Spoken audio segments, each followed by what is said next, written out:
Maria, good afternoon. We'll be talking today about the Erasmus plus GBT project and your role and the role of our Danish partner, VUC, in it.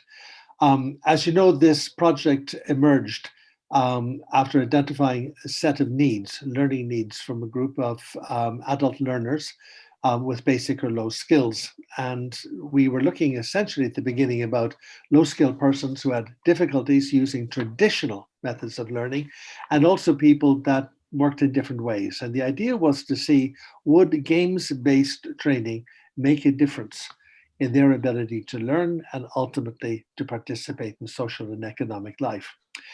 There are two intellectual outputs defined for this project. One is a guidebook for the teaching with serious games, and the other one is an online training course called Changing the Game. So what we will be looking at here is a number of issues around your own participation and your agency's participation in the project to give us a sense of where we are at this point. So first of all, it would be good to start with you telling us a little bit about VUC. Tell us about your organization, what it does, its background, and the target groups you work with. All right, thank you very much, Alan. Well, VUC is a self-governing educational institution under the Ministry of Education, and it's for adults who need to supplement their competences from primary school or they wish to take a qualifying education.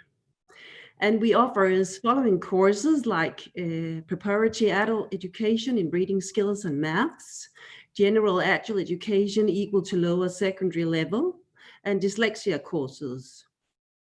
And also higher preparatory single subject courses at upper secondary level. Okay, and in terms of working with games or games-based training, have you much experience, has VUC experience with this in the past? Yes, well, to begin with, I've always myself used game-based learning in my teaching. And to begin with, the analog way, for instance, using cooperative learning strategies, whereas today we play a lot of digital games at VUC as well in my classes. And in Denmark, I do think that game-based learning is a natural incorporated teaching method and a support tool to complement the traditional teaching methods, both in an analog and a digital way. Okay, so there's a good background there and a good framework. In terms of this project then, the tools we've been developing throughout the life of the project, what would you say at this point has been the impact of those tools, both from a staff point of view and from the target learner point of view? Well, I do think that playing games in the classroom, it provides motivation, socialization, solidarity, collaboration, competition, and also a kind of hidden learning, since the students, when playing games, they have to use their proficiency in a subject or the foreign language skills to able to solve the problems or the tasks, and suddenly, without knowing it, they practice area from the curriculum and some of the skills mentioned. And that's also what I have experienced when playing games in class, that the students, they love it. They think it's funny, and it's a good way to learn. And from a teacher point of view, is this satisfying? Is this something you can see the return yourself? Yes, because I think they loosen up and they socialize and they get to know each other and they feel safe in the classroom, and maybe they're not so scared of speaking the foreign language or to participate. Yes. Okay. And how about with the project itself, what kind of progress do you think has been made using this specific project of GBT? Well, we have created 2 learning designs and VUC in the subject English teaching. One, we played the virtual reality game called Keep Talking and Nobody Explodes. And then we actually made another learning designs using the interactive floor game called Active Floor.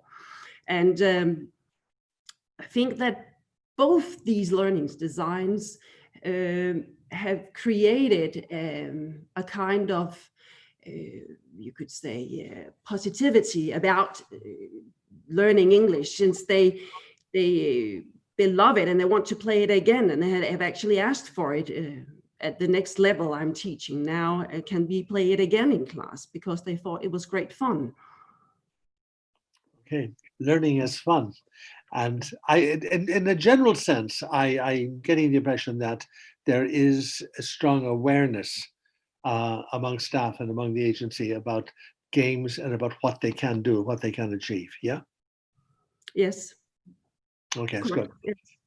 Tell me, what added value does the Erasmus Plus program bring? I believe you've been involved in a number of projects in the past. How would you feel that a program like the Erasmus Plus contributes towards a project like this?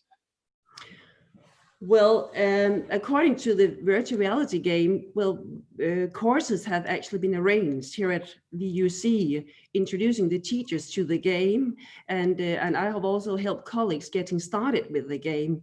So more have become inspired to play the game in their teaching, in their classes. And it's the same experience I had with the interactive floor game, Active Floor.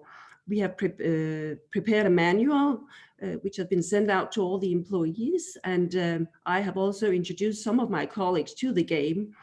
And I think they have been inspired to play the game in their teaching as well. Excellent.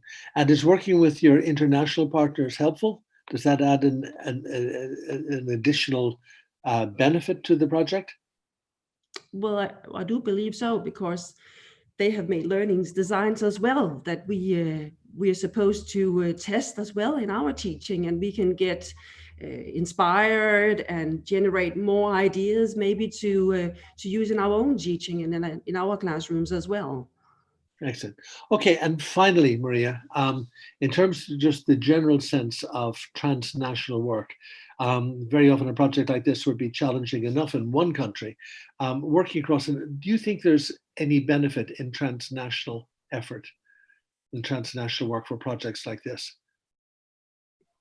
Yes, I do believe so, because like I said, I think that if we share learning designs and ideas, we can get a lot of different games to play in class at in different subjects and then at different levels as well. And I think it's very positive to get inspired. What do they do in other countries as well? Yeah. All right, Maria, I think we've covered everything we need to. Thank you very much. Thank you.